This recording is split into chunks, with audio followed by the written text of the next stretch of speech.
Feng shui Chinese വാസ്തുകലയാണ് feng shui എന്ന് പറയുന്നത്. Feng shui എന്ന് പറയുമ്പോഴത്തേക്ക് നമ്മൾ ഒരു വീട് വെച്ചു അല്ലെങ്കിൽ പുതിയൊരു വീട് വയ്ക്കുന്നു. ഈ രണ്ട് സ്ഥലത്തും നമുക്ക് ഫെങ്ഷുയുടെ സേവനം എടുക്കാൻ പറ്റും. ഒന്ന്, രണ്ട് രീതിയിലാണ് അത് എടുക്കാൻ പറ്റുന്നത്. ഒന്നെന്ന് പറഞ്ഞു കഴിഞ്ഞാൽ ഒരു പുതിയ വീട് വെക്കുന്നിടത്താണെങ്കിൽ നമ്മൾ ആ വീടിൻ്റെ ഫേസിങ് ഡിഗ്രിയും അതിൻ്റെ കൃത്യമായിട്ടുള്ള പ്ലാനും ആ വീട് പണി കഴിപ്പിക്കുന്ന കാലഘട്ടവുമായി എടുത്തുകൊണ്ട് നമുക്കതിൻ്റെ ഫ്ലൈങ് സ്റ്റാർ എടുക്കാം. ഫ്ലൈങ് സ്റ്റാർ കിട്ടിക്കഴിഞ്ഞാൽ അതിൽ നല്ല മൗണ്ടൻ സ്റ്റാറുകൾ വരുന്ന സ്ഥലത്ത് നമുക്ക് ബെഡ്റൂമുകൾ പണിയുകയും നല്ല സ്റ്റാറുകൾ വരുന്ന സ്ഥലത്ത് നമുക്ക് എൻട്രൻസ് വെക്കുകയും ചെയ്യാം. അപ്പോൾ അതനുസരിച്ചിട്ട് വളരെ സിമ്പിളായിട്ട് അതിൻ്റെ പ്രോസ്പെരിറ്റി കിട്ടുന്ന രീതിയിൽ ആ പ്ലാനിനെ നമുക്ക് ഡിസൈൻ ചെയ്യാൻ പറ്റും. അത് ഫെങ്ഷുയുടെ ഒരു തിയറിയാണ്. ഇനി നമ്മൾ പണി കഴിപ്പിച്ചു പോയപ്പോഴത്തേക്ക് പല കാര്യങ്ങളും നമുക്ക് നോക്കിയപ്പോൾ തെറ്റിയാണ് വന്നിരിക്കുന്നത്. വളരെ സിമ്പിളായിട്ട് എന്നാൽ വളരെയധികം പവർഫുള്ളായിട്ട് നമുക്ക് അതിനെ ടൂളുകൾ വെച്ച് കറക്റ്റ് ചെയ്യാൻ പറ്റും. ഇപ്പോൾ ഉദാഹരണത്തിന് നമുക്ക് നോർത്തിൽ ഒരു ടോയ്ലറ്റ് വന്നു, വീടിൻ്റെ നോർത്ത് ഭാഗത്തൊരു ടോയ്ലറ്റ് വന്നു. അപ്പോൾ ഫെങ്ഷുയിൽ നോർത്തിൻ്റെ സൗഭാഗ്യം എന്താണ്? തൊഴിലാണ്. തൊഴിൽ സംബന്ധമായിട്ട് തടസ്സം ഈ നോർത്തിലുള്ള ടോയ്ലറ്റ് സൃഷ്ടിക്കും. അപ്പോൾ നിങ്ങളുടെ ലിവിങ് റൂമിൻ്റെ നോർത്തിൽ ഒരു അക്വേറിയമോ ഒരു വാട്ടർ ഫൗണ്ടനോ വെച്ചുകൊണ്ട് ഇതിനെ കറക്റ്റ് ചെയ്യാം. ഒരു അക്വേറിയത്തിനോ ഒരു വാട്ടർ ഫൗണ്ടനോ നിങ്ങൾക്കൊരു 2000, 3000, 5000 രൂപ ചിലവാകും. അതിനൊരു സാമ്പത്തികം നിങ്ങളുടെ കയ്യിൽ ഇപ്പോൾ ഇല്ല. അങ്ങനെയാണെങ്കിൽ ഒരു 100 രൂപ കൊടുത്ത് ഒരു വാട്ടർഫാൾസിൻ്റെ ചിത്രം ആ ഭാഗത്ത് നിങ്ങൾ വെച്ചിരുന്നാൽ പോലും നിങ്ങൾക്കൊരു പോസിറ്റീവ് വൈബ്രേഷൻ ഉണ്ടാവും, ഒരു റിസൾട്ട് അവിടെ ഉണ്ടാവും. നിങ്ങളുടെ വീടിൻ്റെ വടക്ക് പടിഞ്ഞാറ് ഭാഗത്ത് നിങ്ങൾക്ക് ഒരു ടോയ്ലറ്റ് വന്നു, അല്ലെങ്കിൽ നിങ്ങൾക്കൊരു കിച്ചൺ വന്നു. ഇത് ഗൃഹനാഥനെ സാരമായി ബാധിക്കും. ഗൃഹനാഥന്റെ കഴിവിനനുസരിച്ച് ഒരു ഉയർച്ചയില്ല, നമ്മളെ സപ്പോർട്ട് ചെയ്യുന്ന ആൾക്കാർ പൊതുവെ കുറയും, എന്നീ പ്രശ്നങ്ങൾ സൃഷ്ടിക്കും. ഒരു 6 റോഡ് വിൻചെയിൻ ഒരു 1000 രൂപയ്ക്ക് അകത്ത് വിലയുള്ള, ഒരു 500, 1000 രൂപയ്ക്ക് അകത്ത് വിലയുള്ള ഒരു 6 റോഡ് വിൻചെയിൻ വാങ്ങിച്ചിട്ട് ആ ഭാഗത്ത് നിങ്ങൾ ഹാങ് ചെയ്ത് നോക്ക്. നിങ്ങൾക്ക് ഒരു 21 ദിവസത്തിനകത്ത് വെച്ച് തന്നെ അതിൻ്റെ വ്യത്യാസം അറിയാൻ പറ്റും.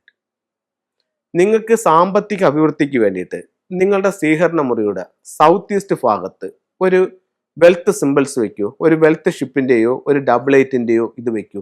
നിങ്ങൾക്ക് അതിൻ്റെ വ്യത്യാസം അറിയാൻ പറ്റും. അതുകൊണ്ടാണ് ഞാൻ പറഞ്ഞത് ഫെങ്ഷുയി എന്ന് പറയുമ്പോഴത്തേക്ക് വളരെ സിമ്പിളായിട്ട് നിങ്ങൾക്ക് റെമഡി ചെയ്യാൻ പറ്റും, പക്ഷേ വളരെ പവർഫുള്ളായിട്ട് ആണ് അതിൻ്റെ റിസൾട്ട് നിങ്ങൾക്ക് കിട്ടുന്നത്. അപ്പോൾ ഈ മഹത്തായ ശാസ്ത്രത്തെ പറ്റി കൂടുതൽ മനസ്സിലാക്കുകയും അത് നിങ്ങളൊന്ന് ഫോളോ ചെയ്യുകയും അത് നിങ്ങൾ ഇത് കണ്ടിട്ടോ കേട്ടിട്ടോ കാര്യമില്ല, നിങ്ങളുടെ ജീവിതത്തിലേക്ക് ഇതിനെ പകർത്തുക. ഇതിൻ്റെ ആ ടൂളുകൾ നിങ്ങൾ ഉപയോഗിക്കുക, ഇതിൻ്റെ കൺസൾട്ടിങ് നിങ്ങൾ എടുക്കുക, അതനുസരിച്ച് നിങ്ങൾ കാര്യങ്ങൾ ചെയ്തു നോക്കൂ. നിങ്ങൾ ഉദ്ദേശിക്കുന്നതിൻ്റെ അപ്പുറത്തൊരു റിസൾട്ടിലേക്ക് നിങ്ങൾക്ക് പോകാനായിട്ട് ഇത് സാധിക്കും. ഫെങ്ഷുയുടെ ചില ടൂളുകളിലേക്ക് നമുക്ക് പോകാം. 1-2 ടൂൾസ് പരിചയപ്പെടുത്താം. നിങ്ങൾക്കൊരു ആഗ്രഹം, നിങ്ങൾ ഏറ്റവും അധികം ആഗ്രഹിച്ച് നിൽക്കുന്നൊരു കാര്യം, നിങ്ങൾക്കത് സാധിക്കണം, പക്ഷെ പല തടസ്സങ്ങൾ കൊണ്ട് സാധിക്കുന്നില്ല. നിങ്ങൾ ഇതൊന്ന് പരീക്ഷിച്ച് നോക്കൂ. വളരെ സിമ്പിളായിട്ടുള്ളൊരു മെറ്റൽ ടോട്ടോയ്സ് ആണ്. ഇതിൻ്റെ അടിയിൽ ഒരു ലോട്ടു സ്ക്വയർ ഉണ്ട്. ഈ ആമയെ നമുക്ക് 2ആയിട്ട് ഓപ്പൺ ചെയ്യാൻ പറ്റി. ഒരു വൈറ്റ് പേപ്പർ എടുക്കുക, സ്ക്വയറായിട്ട് കട്ട് ചെയ്യുക, റെഡ് ഇങ്ക് വെച്ച് നിങ്ങൾ ഏറ്റവും അധികം ആഗ്രഹിച്ച് നിൽക്കുന്ന കാര്യം ഇത്ര നാളിനകത്ത് വെച്ച് സാധിച്ചതിന് ദൈവത്തോടും പ്രപഞ്ചശക്തികളോടും നന്ദി പറയുന്നു എന്ന് എഴുതി ഇതിനകത്ത് വെക്കുക. ഇത് വെച്ച് ക്ലോസ് ചെയ്യുക. നിങ്ങളുടെ ലിവിങ് റൂമിൻ്റെ നോർത്ത് ഭാഗത്ത് ഒരു ഗ്ലാസ് ബൗൾ എടുക്കുക, അതിനകത്ത് നിറച്ച് വെള്ളം എടുക്കുക, ആമയെ അതിനകത്തോട്ട് ഇറക്കുക. ഈ ആമയുടെ ഹെഡ് നിങ്ങളുടെ മെയിൻ ഡോറിലോട്ട് ഫോക്കസ് ചെയ്ത് വെക്കുക. ഇടയ്ക്കിടയ്ക്ക് ഇതിനകത്ത് വെള്ളം ഒന്ന് മാറിക്കൊടുക്കും. ഇതൊരു ഇരുമ്പാണ്, ഇതിനകത്തുനിന്ന് ചില ഇരുമ്പ് കര, ഇതിനകത്ത് വെച്ച് ഇവര് കളർ പൂശിയിരിക്കുന്നതാണ്. ഇതിനകത്തുനിന്ന് പിന്നെ ഇരുമ്പ് കരയൊക്കെ ഇറങ്ങിപ്പോവും, അതൊന്നും നിങ്ങൾ മൈൻഡ് ചെയ്യേണ്ട. ഇതിനകത്ത് ഫുള്ള് വെള്ളത്തിലാണ് ഇരിക്കുന്നത്. ഈ പേപ്പർ മൊത്തം നനഞ്ഞിരിക്കും. ഇടയ്ക്കിടയ്ക്ക് ഇതിനകത്ത് അഴുക്കോ പൊടിയോ വരുമ്പോൾ ഇതൊന്ന് എടുത്ത് വെള്ളം കളഞ്ഞിട്ട് പുതിയ വെള്ളം വയ്ക്കുക. ഈ ആഗ്രഹം നിങ്ങൾ സാധിച്ചു കഴിയുമ്പോഴത്തേക്ക് ഈ ആമയെടുത്ത് ഒഴുക്കി കളയുക. നിങ്ങൾക്ക് സ്വീകരണ മുറിയിൽ വെക്കാൻ പറ്റുന്നില്ല, പലരും വന്ന് ചോദിക്കണം ഇതെന്തോ എന്ന് ചോദിക്കുന്നത്. വേണ്ട, നിങ്ങളുടെ സ്വീകരണ മുറി വെക്കേണ്ട. നിങ്ങളുടെ ബെഡ്റൂമിൻ്റെ നോർത്ത് ഭാഗത്ത് ഒരു റെഡ് ചരടിനകത്ത് കെട്ടി ഇതിനെ തലകീഴായിട്ട് തൂക്കിയിടുക. ഈ ആഗ്രഹം സാധിച്ചതിന് ശേഷം അവിടെ വെള്ളം വേണ്ട. ഈ ആഗ്രഹം സാധിച്ചതിന് ശേഷം ഇതിനെ ഒഴുക്കി കളയുക. വളരെ സിമ്പിളാണ്, പക്ഷേ പവർഫുള്ളാണ്. നിങ്ങൾ ചെയ്ത് നോക്കും. ഒരുപാട് പേർക്ക് നല്ല റിസൾട്ട് കിട്ടിയിട്ടുണ്ട്. നിങ്ങൾക്ക് ഇതൊന്ന് ചെയ്ത് നോക്കാവുന്നതാണ്. 199 പേർക്കും കിട്ടിയിട്ടുണ്ട്, 100 പേർക്കും കിട്ടിയിട്ടുണ്ടെന്ന് ഞാൻ പറയുന്നില്ല. റിസൾട്ട് കിട്ടാത്തവരുമുണ്ട്, പക്ഷേ ഒരുപാട് പേർക്ക് റിസൾട്ട് കിട്ടിയിട്ടുണ്ട്. വളരെ സിമ്പിളായിട്ടുള്ളൊരു കാര്യം.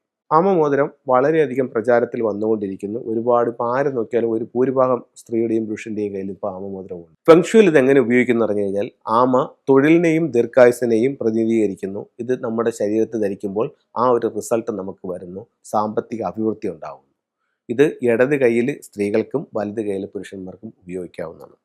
അപ്പോൾ ഇത്തരത്തിൽ വളരെ സിമ്പിളായിട്ട് പവർഫുള്ളായിട്ട് ചെയ്യാവുന്ന ഒരുപാട് ഫെങ്ഷുയി ടൂൾസുകളുണ്ട്. നിങ്ങൾ ഓരോന്ന് വാങ്ങിച്ച് ഉപയോഗിച്ച് നോക്കൂ. നിങ്ങളുടെ വീട് കൺസൾട്ട് ചെയ്ത് നോക്കൂ.